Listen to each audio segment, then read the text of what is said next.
মুআজ্জাজ মুহতারাম সম্মানিত উপস্থিতি, আল্লাহ জাল্লা শানুহু আম্মা নওয়ালুহুর আলিশান দরবারে লাখো কোটি শুকর ও সুজুদ যে মহান আল্লাহ রব্বুল ইজ্জত ওয়াল জালাল অত্যন্ত দয়া করে মায়া করে আজকে এই সাইয়্যিদুল আইয়াম সপ্তাহের শ্রেষ্ঠ দিন জুমার দিন পবিত্র মাস শাওয়ালের চাঁদের দ্বিতীয় জুমার সালাত আদায়ের জন্য আমাদেরকে আসার এবং বসার তৌফিক এবং সুযোগ দিয়েছেন।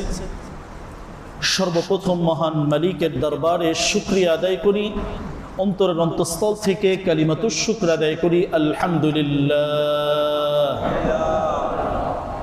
সম্মানিত উপস্থিতি, পবিত্র মাস, শ্রেষ্ঠতম মাস রমাদানুল মুবারক কাটিয়ে ঈদ পরবর্তী আজকে এই দ্বিতীয় জুমার সালাতে আমরা উপস্থিত হয়েছি। রমাদানুল মুবারকের যে বিশেষ অভ্যাসগুলো তৈরি হয়েছিল,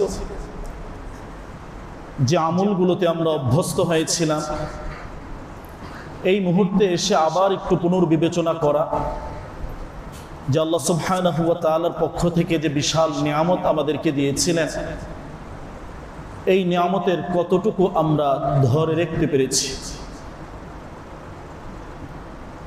ওই সময়ের যে ইবাদতের একটা আগ্রহ, উৎসাহ স্বাভাবিকভাবে ওভাবে তো থাকবে না, তারপরেও কিছু না কিছু তাকওয়া তো অবশ্যই অর্জিত হয়। ওই জায়গা থেকে নিজেকে নিজের প্রশ্ন করা যে আমি এখন যে আমলগুলো করছি, এই আমলগুলোর ভেতরে আসলে কতটুকু ঘাটতি চলে আসছে বা কতটুকু দুর্বলতা এখানে চলে আসছে,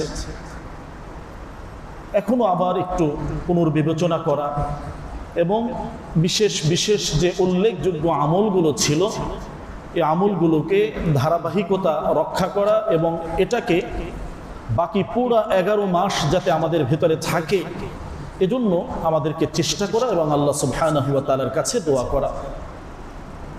এ ব্যাপারে বিশ্বনবী সাল্লাল্লাহু আলাইহি ওয়াসাল্লামের যে দিক নির্দেশনাগুলো আছে, আল্লাহ রাসূল সাল্লাল্লাহু আলাইহি ওয়াসাল্লাম তো স্পষ্ট বলছেন, আহাব্বুল আমাল ইলাল্লাহ আদওয়ামুহা ওয়া ইন কাল্লা।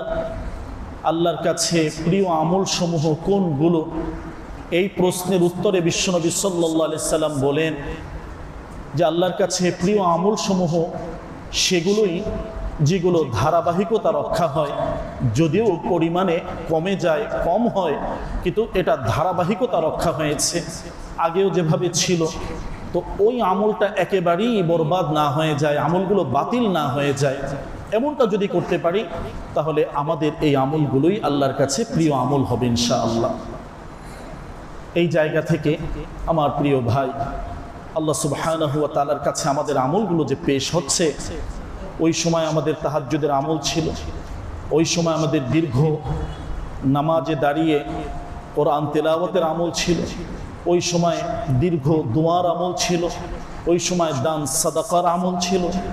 এই যে আমলগুলো, এগুলোর কিছু না কিছু যাতে আমাদের বাকি থাকে, এটাই জীবনের চূড়ান্ত পাথেয়, এটাই আমাদের প্রয়োজন, এটা নিয়ে আমরা আখিরাতে উঠতে চাই, আল্লাহর সামনে দাঁড়াতে চাই।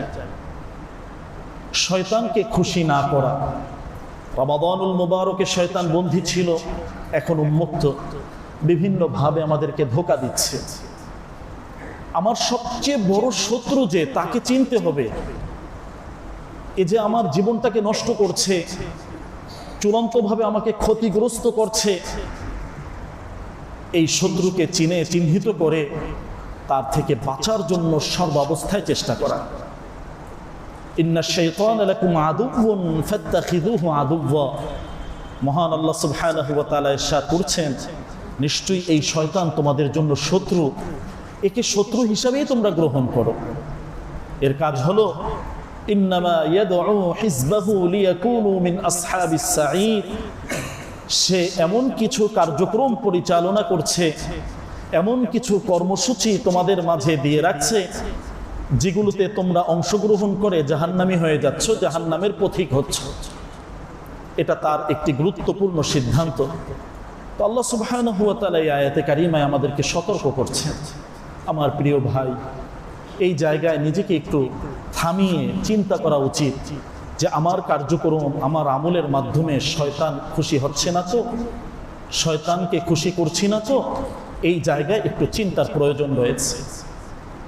তাহলে শয়তান এই মুহূর্তে আমাদের আমলগুলো বরবাদ করার জন্য, আমলগুলো নষ্ট করার জন্য সর্বোচ্চ চেষ্টা সে করছে। তার ওই চেষ্টা যাতে সফল না হয়, একজন ঈমানদার মুমিন হিসাবে আমাদেরকে এই জায়গায় সতর্ক সচেতন, এটা খুবই প্রয়োজন। তাহলে এই সময় এসে আমরা আবার একটু ভাবি, আল্লাহ সুবহানাহু ওয়া তাআলার কত ভরপুর রহমত, বরকত, মাগফিরাত, নিয়ামত, এগুলোর মাঝে আমরা এভাবে ছিলাম, এগুলো আমাদের থেকে বিদায় নিয়ে চলে গেছে। কিন্তু সেই মেসেজগুলো, সেই শিক্ষাগুলো যাতে আমাদের থেকে বিদায় না হয়, এটাই হলো আমাদের এই সময়ের গুরুত্বপূর্ণ একটি সিদ্ধান্ত। রমাদানুল মুবারকে রোজা রেখেছি, এই রোজার কিছু আমল যাতে আমাদের সারা বছর বাকি থাকে। বিশেষ করে এই মাসের গুরুত্বপূর্ণ যে রোজার আমল, হয়তো অনেকেই আদায় করে ফেলেছি আলহামদুলিল্লাহ, নেকির কাজে দেরি করতে নাই, পরে করব এরকম কোনো সিদ্ধান্ত না নেওয়া উচিত। আমি যে শেষ পর্যন্ত বাঁচবো, ওই সময় করতে পারবো, এই সুযোগটুকু তো নাও আসতে পারে। এখন সুস্থতার সাথে আছি, এই সুস্থতা শেষ পর্যন্ত থাকবে তাও তো বলতে পারি না।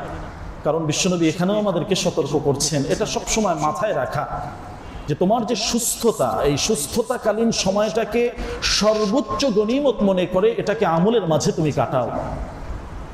অচিরেই হয়তো এমন একটা সময় আসবে, আমরা বড় দুর্বল, বড় অসহায়, যে হঠাৎ অসুস্থ হয়ে গেলাম, সমস্ত আমলগুলো বন্ধ হয়ে গেল, আর সুযোগ হলো না। তো বিশ্বনবী সাল্লাল্লাহু আলাইহি সাল্লাম এই জায়গায় আমাদেরকে সতর্ক করেছেন, নি'মাতান, এই মহান দুটি নিয়ামতকে তোমরা সব সময় কদর করো, এটাকে গনিমত মনে করো। এর ভিতরে তোমার সুস্থতাকালীন সময়টাকে নিয়ামত মনে করো, তোমার যে অবসর সময়টা আছে এটাকে গনিমত মনে করো। অবহেলায়, অলসতায়, গল্পে এটা কাটিয়ে দিও না। এই সময়টা একটু মহান রবের সান্নিধ্যে তুমি যাও, রবের সাথে একটু একাকিত্বে কথা বলো, আল্লাহ সুবহানাহু ওয়া তাআলার কাছে দোয়া করো, তেলাওয়াত করো, তাসবিহাত আদায় করো। এই সময়টা বড়ই মূল্যবান, বড়ই গুরুত্বপূর্ণ। তাহলে এই মাসের রমাদান কেন্দ্রিক, রমাদান বিদায় নেওয়ার পরে রোজার যে আমলটা আছে, 6 রোজা বলি, সাক্ষী রোজা বলি, শাওয়ালের রোজা বলি, গুরুত্বপূর্ণ আমল। ফজিলতের দিকে যদি আমরা একটু লক্ষ্য করি, বিশ্বনবী সাল্লাল্লাহু আলাইহি সাল্লাম বলেছেন, সারা বছর রোজা রাখার সওয়াব আল্লাহ আমল নামায় দান করবেন। সুবহানাল্লাহ, সুবহানাল্লাহ। 6টা রোজা, তো 29টা রোজা রাখতে পারলাম, আল্লাহ তৌফিক দিলেন, এটাও যাতে হয়ে যায়, এটা পুরা মাস জুড়েই রাখা যায়, ভেঙে ভেঙেও রাখা যায়, একত্রিত হয়ে রাখা যায়। কিন্তু একটা বিষয় সবসময় মাথায় রাখা, যে কোনো কল্যাণের কাজ, ভালো কাজ, নেকির কাজ, যেটাই আমার আখেরাতে উপকার হবে, এই জায়গায় কোনো ছাড় না দেওয়া, কাজটা দ্রুত করে ফেলা। অনেক সময় অনেক সিদ্ধান্ত আমরা নেই যে হ্যাঁ ঠিক আছে, এটা অমুক সময় করব, পরে করব। হয়তো এমন সময় একটা পরিস্থিতি চলে আসে যে তখন আর ওই কাজটা করার সুযোগ আমাদের থাকে না। করোনাকালীন ওই সময় অনেক ইবাদতের আমলের শিক্ষা আমরা নিয়েছি। এর পরবর্তীতে অনেক সময় আমাদের এমন আসছে যে কাজটা আমি অমুক সময় করব, কিন্তু ওই সময় আর সুযোগটা হয় না। তো সারা জীবনের জন্য এই সিদ্ধান্তটুকু আমরা নিয়ে রাখি যে যে কোনো কল্যাণের কাজ, নেকির কাজ, যেটা আমার পরকালীন জীবনে উপকার করবে, এটাকে সর্বোচ্চ গুরুত্ব দিয়ে এটাকে আমলে পরিণত করা, এটা আমাদের দায়িত্ব। এক্ষেত্রে যাতে শয়তান ধোকায় না ফেলতে পারে, শয়তান ধোকা না দেয়, এটা আমাদের খেয়াল রাখতে হবে। তাহলে এই সময় আমাদের যে করণীয়গুলো আছে, কর্তব্যগুলো আছে, যে কর্মসূচিগুলো আমরা গ্রহণ করতে পারি, রমাদান কেন্দ্রিক যত ধরনের ইবাদত আমাদের ছিল, এই সমস্ত ইবাদতগুলো যাতে আমাদের চলমান থাকে, এটা যাতে বন্ধ হয়ে না যায়, এই মুহূর্তে এটা আমাদের জন্য খুব বেশি গুরুত্বপূর্ণ। আল্লাহ তাআলা যাতে সেই তৌফিক দান করেন, এর জন্য আমাদেরকে চেষ্টা করতে হবে। কোরআন এবং সুন্নাহয় বিভিন্ন ঘটনা আছে। বালাম বাউরার ঘটনাটা উল্লেখযোগ্য কোরআনুল কারীম। একটা সময় হেদায়েতের উপরে ছিল, মুস্তাজাবুদ দাওয়া ছিল, যে দোয়া করতো সে দোয়াই কবুল হয়ে যেত। কিন্তু পরবর্তীতে এমন পদস্খলন হয়েছে যে দিন থেকে, ইসলাম থেকে সে সরে গিয়েছে। কুরআনুল কারীম এই ঘটনা উল্লেখ করে আমাদেরকে সতর্ক করছেন যে তুমি ইবাদতে সন্তুষ্ট হয়ে যেও না, যে আমি তো অনেক ইবাদত করে ফেলেছি, আমি তো এমনি জান্নাতি হয়ে গেছি। সর্বনাশ, এই কাজ কখনো করো না। শেষ অবস্থাটা যে কি হবে এটা আমরা কেউ জানি না। ঈমান নিয়ে যেতে পারবো কিনা এই প্রশ্নে সমস্ত পীর, মাশায়েখ, বুজুর্গ, আউলিয়ায়ে কেরাম যারা ছিলেন সবাই এই জায়গায় ভীত সন্ত্রস্ত ছিলেন। এখন যে অবস্থায় আছি, যে হালাতে আছে, আলহামদুলিল্লাহ, কিন্তু শেষ পর্যন্ত ঈমান নিয়ে আমি আল্লাহর সামনে দাঁড়াতে পারবো কিনা, কবরে যেতে পারবো কিনা, এই জায়গাটা বড় আশঙ্কা। কারণ যে শয়তানের কথা বললাম, যে শয়তান এখন খুশি হচ্ছে আমাদের কার্যক্রম দেখে, আমাদের আমল দেখে শয়তান খুশি হচ্ছে। এই শয়তান সর্বোচ্চ ধোঁকা এবং সবচেয়ে বড় ষড়যন্ত্রগুলো একজন মানুষের মৃত্যুকালীন সময় সে করে ঈমান হারা করার জন্য। কিভাবে তাকে ঈমান থেকে বঞ্চিত করবে, এজন্য শয়তান সর্বোচ্চ চেষ্টা করে। তো আমার প্রিয় ভাই, শয়তান যাতে খুশি না হয়, আমরা যাতে ঈমান নিয়ে আল্লাহর সামনে দাঁড়াতে পারি, এটা হলো আমাদের জীবনের সবচেয়ে মহামূল্যবান সম্পদ। এর উপরে আর কোনো নিয়ামত হতে পারে না। আল্লাহর সন্তুষ্ট নিয়ে পৃথিবী থেকে বিদায় হতে পারা, কোরআনে মাজিদ এটা এভাবে উল্লেখ করেছে, ওয়ারিদওয়ানুম মিনাল্লাহি আকবার। যত নিয়ামত তুমি ভোগ করছো, এই সমস্ত নিয়ামতের মাঝে শ্রেষ্ঠতম সর্বোচ্চ নিয়ামত হলো আল্লাহ সুবহানাহু ওয়া তাআলার পক্ষ থেকে তোমার জন্য সন্তুষ্টির চূড়ান্ত ফয়সালা হয়ে যাওয়া, যে এরপরে আল্লাহ আর অসন্তুষ্ট হবেন না, আর রাগান্বিত হবেন না, আর বঞ্চিত হওয়ার কোনো সুযোগ নেই, পদস্খলন হওয়ার কোনো সুযোগ নেই। এই অবস্থাটা যখন একজন মানুষের জীবনে চলে আসে, এটা হলো আল্লাহর পক্ষ থেকে সবচেয়ে বড় নিয়ামত। ওয়ারিদওয়ানুম মিনাল্লাহি আকবার। আমরা আল্লাহর সর্বোচ্চ বর্ণনা, ঘোষণা যেভাবে দিচ্ছি আল্লাহু আকবার, আল্লাহ সবচেয়ে বড়, ঠিক এই শব্দটাই আল্লাহ তাআলা কোরআনে মাজিদে এভাবেই বলেছেন যে একজন বান্দার জন্য, একজন বান্দির জন্য আল্লাহর পক্ষ থেকে চূড়ান্ত সন্তুষ্টির ফয়সালা হয়ে যাওয়া, এটা হলো ওই বান্দার জন্য সবচেয়ে বড় নিয়ামত। তাহলে প্রিয় ভাই, আল্লাহ সুবহানাহু ওয়া তাআলার কাছে আমরা আল্লাহর সন্তুষ্ট অর্জনের জন্য দোয়া করি যে আল্লাহ আপনার সন্তুষ্ট প্রাপ্ত বান্দা হওয়ার তৌফিক দান করেন। আমরা যাতে গোমরা হয়ে না যাই। আল্লাহ রসুলের সেই শেখানো দোয়া আল্লাহ তাআলা কোরআনুল কারীমে সরাসরি দোয়া শিক্ষা দিয়েছেন, লা তুযিগ কুলুবানা বা'দা ইয হাদাইতানা। বড় তাৎপর্যপূর্ণ দোয়া। কোরআনুল কারীমের প্রতিটা দোয়াই ছোট্ট শব্দ, কিন্তু এর মর্ম, এর অর্থ অনেক গভীরে, অনেক শক্তিশালী। ছোট্ট একটা শব্দ আল্লাহ বললেন, লা তুযিগ কুলুবানা বা'দা ইয হাদাইতানা। সারা জীবনের সবচেয়ে বড় সম্পদের দোয়া আল্লাহ তাআলা এখানে আমাদেরকে শিক্ষা দিয়েছে যে আল্লাহ, রমাদানে আপনার যে বান্দা আমি ছিলাম, রমাদানে আপনাকে যেভাবে ইবাদত করেছি, আল্লাহ এই ইবাদত থেকে আমি যেন বঞ্চিত না হয়ে যাই। তখন যেভাবে আপনার বান্দা ছিলাম, তখন যেভাবে মসজিদের মুসল্লি ছিলাম, আল্লাহ মৃত্যু পর্যন্ত আমরণ যাতে এটা ধরে রাখতে পারি, আল্লাহ আপনার কাছে সেই তৌফিক কামনা করছি। লা তুযিগ কুলুবানা, আমাদের দিলগুলো তো মালিক আপনার হাতে। আল্লাহ তাআলা এটা নিজের কাছে রেখেছেন। আমাদের প্রত্যেকটা মানুষ, আমরা এখানে যারা আছি, প্রতিটা মানুষের দিল, অন্তর যেটা কলব, এই হাড়টা আল্লাহ তাআলা নিজের কাছে রেখেছেন।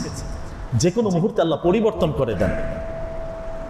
হাদিসে কুদসিতে বিশ্বনবী সাল্লাল্লাহু আলাইহি সাল্লাম বলেছেন, ইউকাল্লিবুহা কাইফা ইয়াশা।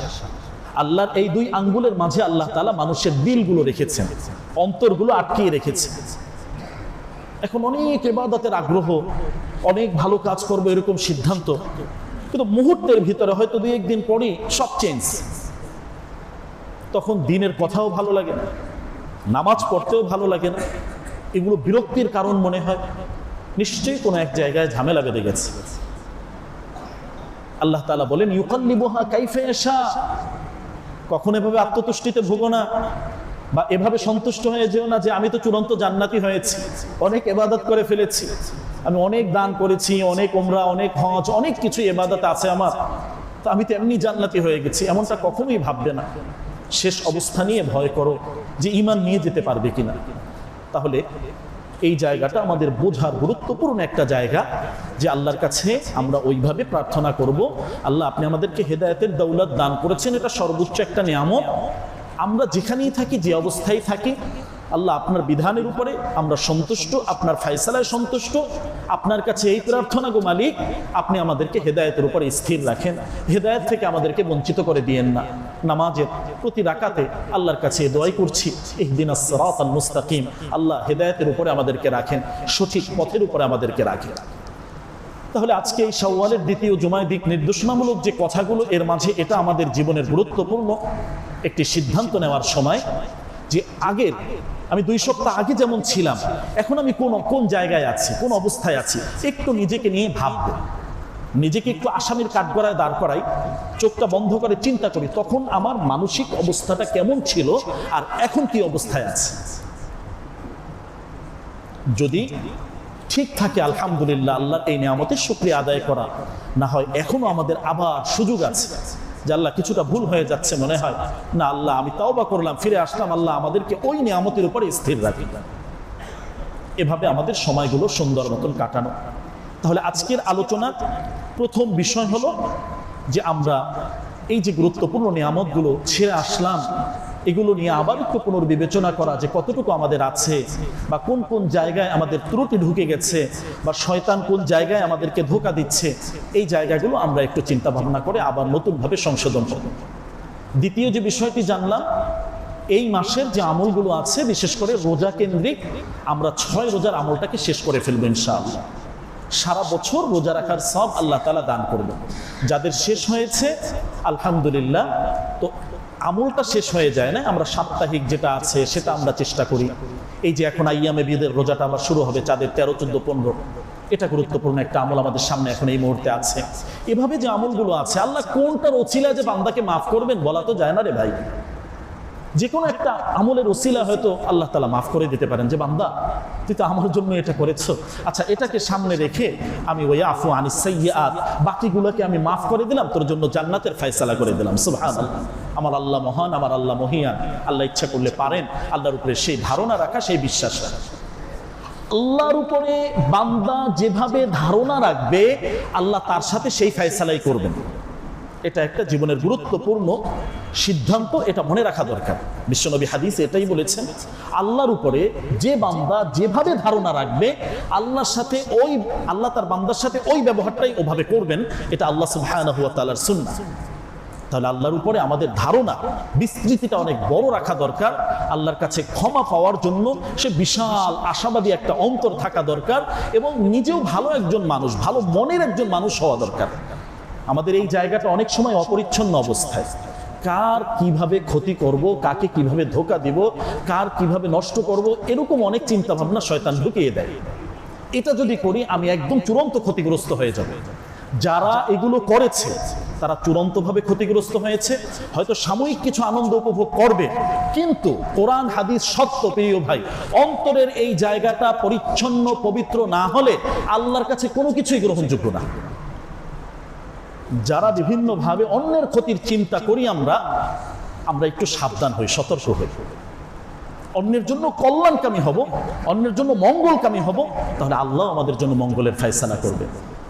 কিন্তু অন্যের ক্ষতির চিন্তা যদি মাথায় কখনোই থাকে, আমি জান্নাত থেকে অনেক দূরে সরে যাব, আল্লাহর ক্রোধের মাঝে আমি পড়ে যাব। অনেক ঘটনা আছে, হাদিসের পাতায় পাতায় এই শিক্ষাগুলো আছে। বিশ্বনবী একবার বললেন যে এখন যে লোকটা আসবেন তিনি জান্নাতি লোক। সাহাবায়ে কেরাম আশ্চর্য, আল্লাহ রাসূল নিশ্চিতভাবে লোকটাকে জান্নাতি বললেন, কারণটা কি? সাহাবায়ে কেরাম যে কোনো আমল যখন দেখতেন আগ্রহী হয়ে যেতেন, যে কারণটা কি, এই আমলটা আমিও করব। আমলের প্রতি তাদের আগ্রহটা অনেক বেশি ছিল। তো দীর্ঘ হাদিসে অনেক বড় ঘটনা এসেছে। তো এই ব্যক্তির বিশেষ যে আমলটা, এটা যদি আমরা অর্জন করতে পারতাম, আহা কত চমৎকার হতো, কতই না উত্তম হতো। এই লোকটার আমল যেটা ছিল সবচেয়ে গুরুত্বপূর্ণ, যে কারণে বিশ্বনবী তার জন্য জান্নাতের ঘোষণা দিলেন, এটা ছিল এটা প্রিয় ভাই, আবারও বলছি একটু ভালো মনোযোগ সহকারে কথাটা শোনা। বিশ্বনবী সাল্লাল্লাহু আলাইহি ওয়াসাল্লামের কথার পরিপ্রেক্ষিতে সাহাবায়ে কেরাম তো তদন্ত শুরু করলেন, কাজ শুরু করে দিলেন, যে কেন আল্লাহ রাসূল বললেন, তার ভিতরে স্পেশাল কি গুণ আছে। আমরা তো বিভিন্ন মানুষ সম্পর্কে মন্তব্য করি, হয়তো তার একটা অবস্থা আমি দেখেছি, তার 1 ঘন্টার একটা অবস্থা আমি দেখেছি, বাকি 23 ঘন্টা তো আমি জানি না সে আল্লাহর সাথে কি অবস্থায় আছে, আল্লাহকে কতটুকু সন্তুষ্ট করেছে। জবানটাকে সব সময় নিয়ন্ত্রণ রাখা। মানুষ আমরা সবচেয়ে বেশি ক্ষতিগ্রস্ত হচ্ছে এই জবানের কারণে, এই মুখের কারণে সবচেয়ে বেশি প্রিয় ভাই ক্ষতিগ্রস্ত হচ্ছে। তো নিজেকে ক্ষতি থেকে বাঁচানো, জবানটাকে নিয়ন্ত্রণ রাখা, যদ্দূর সম্ভব কম কথা বলা। বেশি কথা যে বলেছে সে আটকে গেছে, কারণ প্রতিটা কথার হিসাব তো আল্লাহর কাছে দিতে হবে। প্রতিটা কথার হিসাব আল্লাহর কাছে দিতে হবে। অতিরিক্ত যত কথা এড়ানো যায়, এটাই হলো মুমিনের সিফাত, পরিচয়। আল্লাহ তাআলা বলছেন আল্লাযীনা হুম আনিল লাগবি মুরিদুন, সূরা মুমিনুনের ভিতরে। অনর্থক কোনো কথা তো মুমিন বলতে পারে না, এটা সম্ভব না। তো আমি কেমন মুমিন হলাম যে আমার এই জবানগুলোকে আমি অপবিত্র করছি? তো বিশ্বনবী সাল্লাল্লাহু আলাইহি ওয়াসাল্লামের এই সুসংবাদের পরে সাহাবায়ে কেরাম যে বিষয়টি আবিষ্কার করলেন, এই লোকটি রাতের বেলা যখন ঘুমাতে যেতেন, সকল মানুষকে মাফ করে দিয়ে তারপর বিছানায় যেতেন। সুবহানাল্লাহ।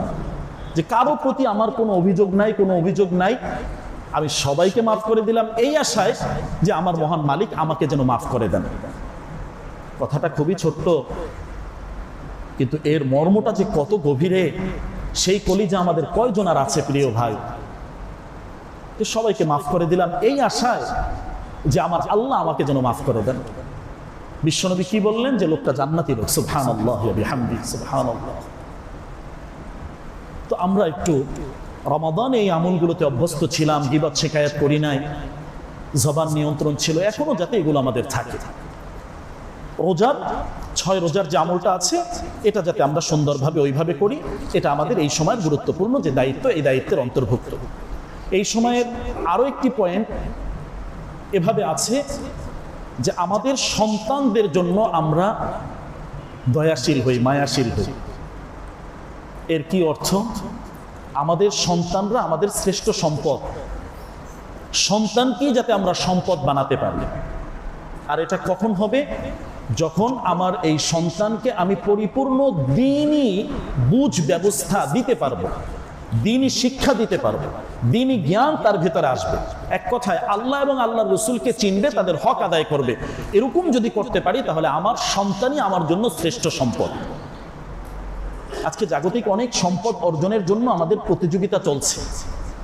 ওই প্রতিযোগিতায় নেমে পরিবারের খবর নিতে পারছি না, সন্তানদের খোঁজ খবর নিতে পারছি না, তারা কি করছে এটাও জানতে পারছি না।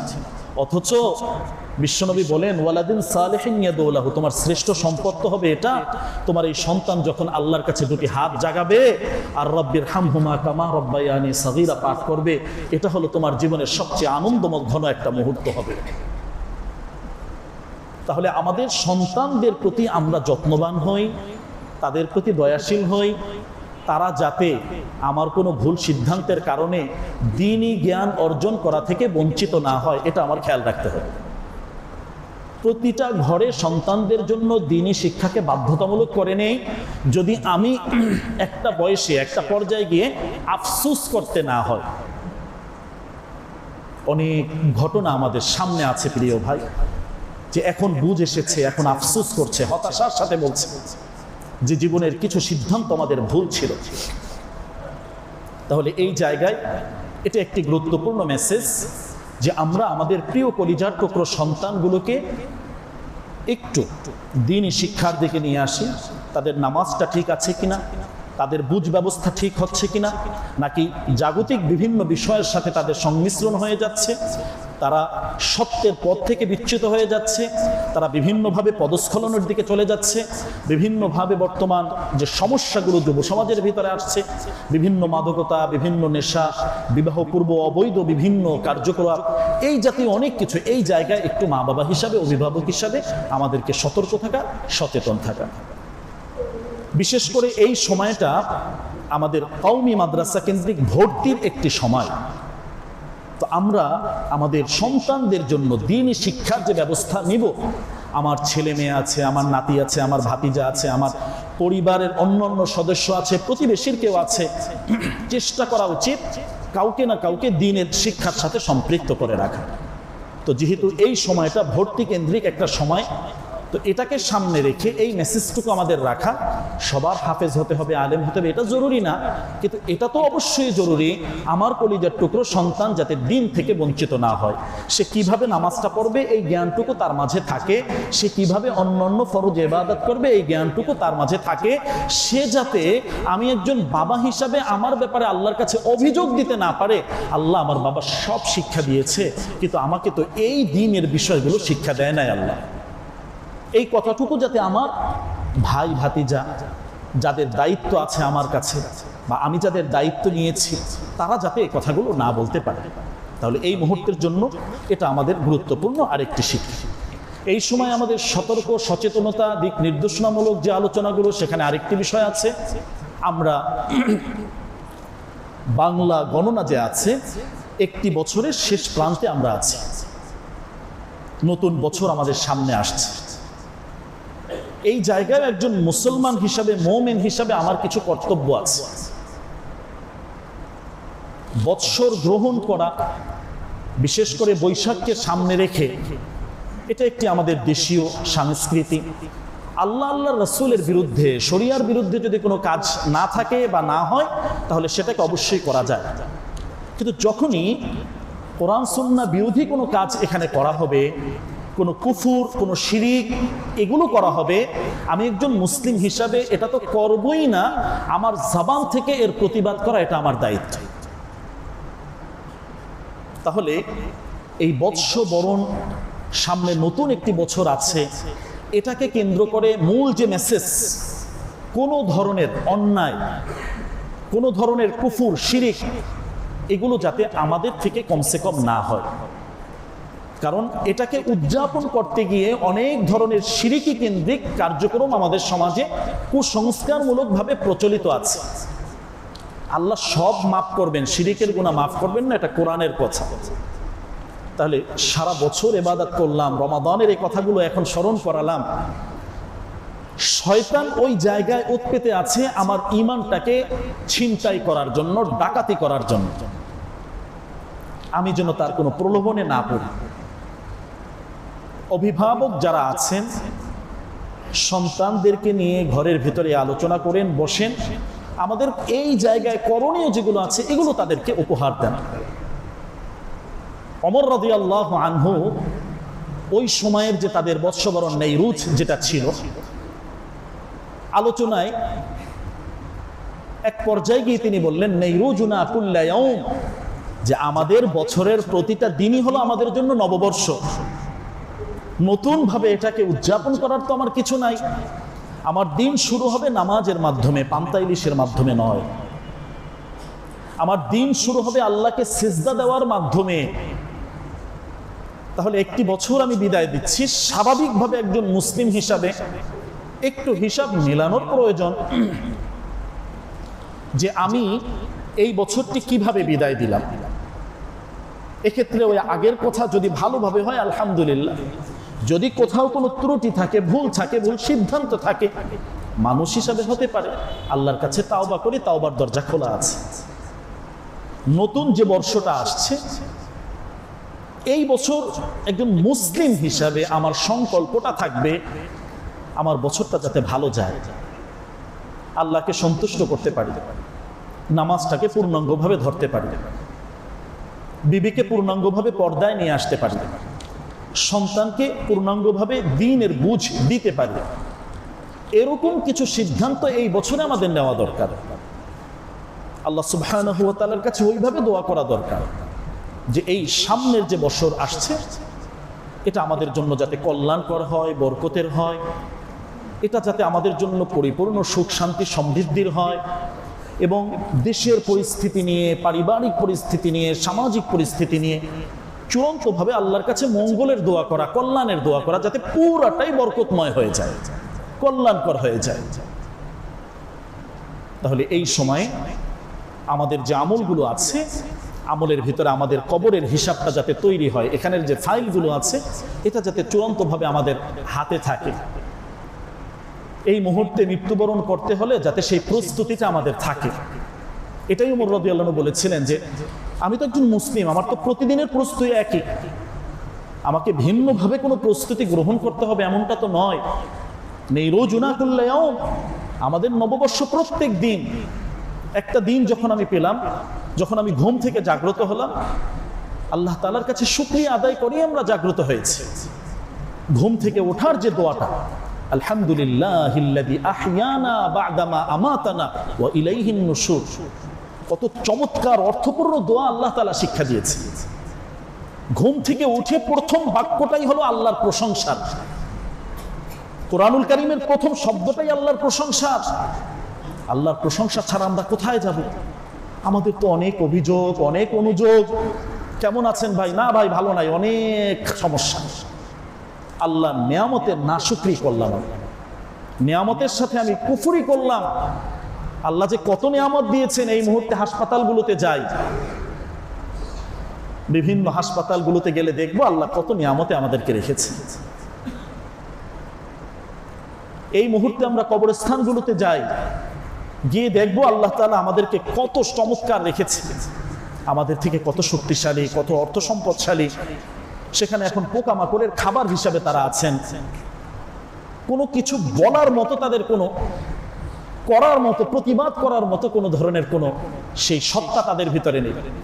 কবরের উপরে বিভিন্ন ধরনের পোকামাকড় আসছে, কখনো কুকুর পেশাব করছে, তাড়ানোর মতো কোনো শক্তি নেই। কত অসহায় অবস্থায়। একটু চিন্তা করা যে আল্লাহ তাআলা আমাকে এখনো হায়াতে রেখেছেন, আল্লাহর এই শুকরিয়া আদায় করা। তো আমাদের অভিযোগ অনুযোগ অনেক। আল্লাহ তাআলা এখানে যে দোয়াটা আমাদেরকে শিক্ষা দিলেন, আহইয়ানা বা'দামা আমাতানা, আমি তো মারাই গিয়েছিলাম। আমি যখন ঘুমিয়েছি আমার ভেতর থেকে যে অন্তরটা, এটা আল্লাহ তাআলা নিয়ে গিয়েছিলেন। আল্লাহ নিজ কুদরতে রহমতে আবার ফেরত দিয়েছেন। যদি ফেরত না দিতেন তাহলে এই ঘুমটাই আমার পরকালের ঘুমের সূচনা হয়ে যেত। আল্লাহ যখন ফেরত দিলেন, নতুন ভাবে একটি সকাল আমি লাভ করেছি। এই সকালটা পরকাল হয়ে যেতে পারতো যদি আল্লাহর সেই বিশেষ রহমত আমার জন্য না থাকত। আল্লাহ শুকরিয়া, আলহামদুলিল্লাহ, আল্লাহ তাআলা এভাবে শিক্ষা দিয়েছে। তাহলে এটা আমাদের জন্য খুব গুরুত্বপূর্ণ যে আমাদের এই বর্ষ বরণ কেন্দ্রিক অনেক ধরনের কুসংস্কার আছে, এগুলোর সাথে কোনোভাবে যেন আমরা না জড়াই। যদি জড়াই, আমাদের দায়িত্ব বলার, আমরা বলেছি, আমরা তো কাউকে ফেরাতে পারবো না, কিন্তু রসুলের এই কথাটা শুনিয়ে দেই প্রিয় ভাই। আল্লাহ রসুল সহিহ হাদিসের বর্ণনা এটা বলেছেন, মান তাশাব্বাহা বিকাউমিন ফাহুয়া মিনহুম। তুমি যদি কারো কোনো সংস্কৃতিকে গ্রহণ করো যেটা ইসলামে নেই, ইসলামের সাথে সাংঘর্ষিক, তাহলে শুনে রাখো বাবা, তুমি যার সংস্কৃতি গ্রহণ করেছো, কোনো কুফরি, কোনো শিরিকি, কোনো হিন্দুয়ানি, এগুলো যদি গ্রহণ করো, তাহলে কিন্তু তোমার হাসর নাসর, তোমার কিয়ামতের ময়দানের অবস্থান তাদের সাথেই হবে। নাউজুবিল্লাহ। এই কথাটা একটু মাথায় রাখি। আমরা অনেক সময় অনেক আনন্দ ফুর্তির নামে অনেক কিছু করি, তো একটু চিন্তা করবো যেটা আসলে আমার ইসলামী শরিয়ার ভিতরে আছে কিনা। যদি সাংঘর্ষিক হয়, অন্য কোনো ধর্মের প্রতীক হয়, যদি কুফরি কোনো বিষয় থাকে, তাহলে বিশ্বনবীর এই কথাটা একটু কানে বাজাবো, ফাহুয়া মিনহুম, তাহলে আমি তার অন্তর্ভুক্ত হয়ে যাচ্ছি। এটা কত বড় শক্ত কথা। সারাদিন ইবাদত করলাম, ঈমান আনলাম, এত কিছু করলাম, মৃত্যুর সময় কুফরি অবস্থায় আমার মৃত্যু হবে, ঈমান হারা অবস্থায় যাব, কি সর্বনাশের কথা। আল্লাহ হেফাজত করে।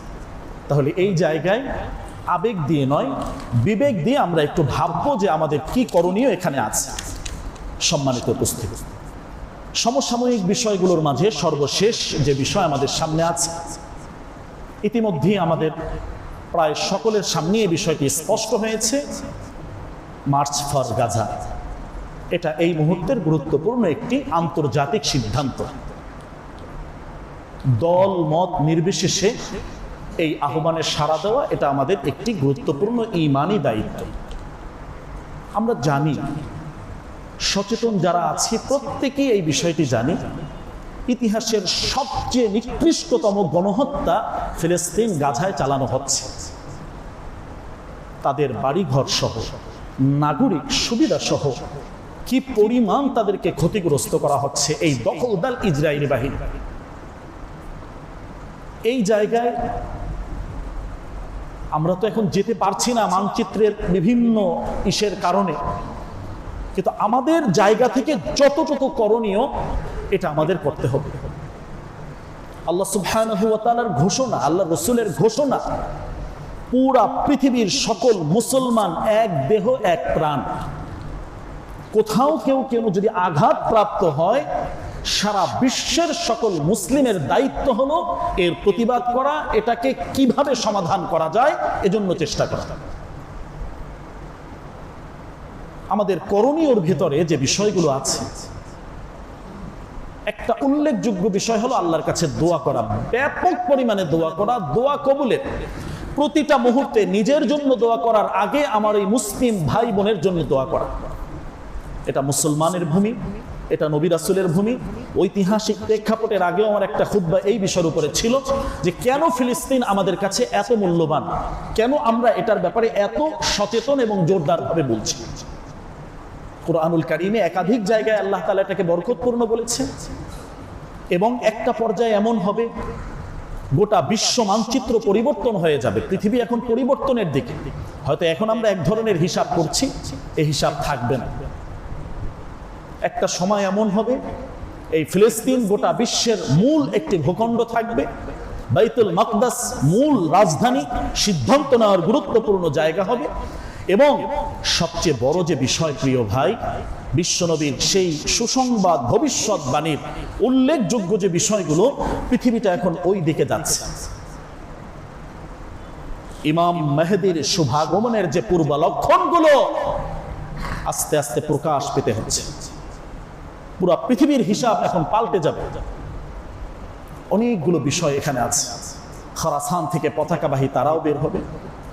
ইমাম মেহেদী আলাইহিস সালাম তিনি যে আসবেন, নিশ্চয়ই এটা সত্য, এবং আসবেন, চূড়ান্ত বিজয় পৃথিবীতে আসবে। এই ফিলিস্তিন এটা যে তারা দখল করে নিয়ে যাবে এমনটা আমরা বিশ্বাস করি না।